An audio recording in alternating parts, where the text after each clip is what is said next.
I'm going to take a look at this camera here. This is a Wi-Fi camera, or an IP cam. There are a couple of concerns I have with this little device.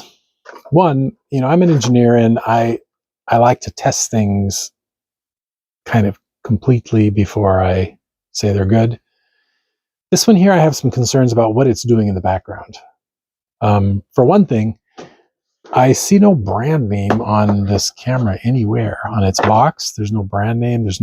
I can't go to soandso.com and look the thing up. It's kind of dependent on how it wants to do things. And I mean, it does come with a little brochure here to tell you how to connect it. But it's done by, whoa, lost my lights there just a minute. It's done entirely by trusting that where it's going to go, you want it to go. So I don't know that I like that.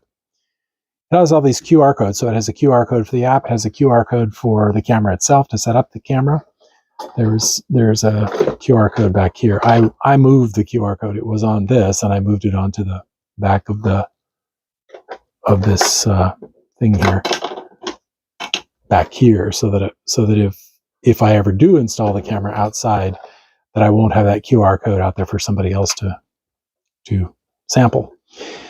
Anyway, I'm not going to put this thing up yet. And the reason for that is when I tried to set it up on my secure network here, and I have some, good controls on inbound, outbound internet, it would not install. So it was trying to go out somewhere and trying to do something out on the internet that my controls did not like.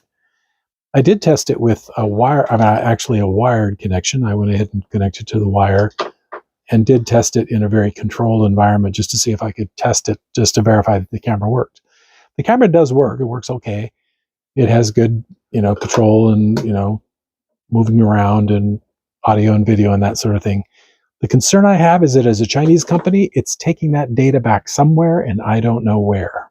So until I know more about the camera and know about who the company is and what they're doing and how they're doing things, one of the things I like to be able to do is to SSH over to a cam and examine it. But I can't get a connection to this one. I can't figure out how how it connects to itself. It's all hidden within the app. So unless I actually reverse compile their app, which they specifically don't want you to do, then I'm not going to be able to figure out a lot about it. Anyway, I just have to say nice looking camera, but I'm not going to trust it. So there you go. I'm not going to install this. Cheers.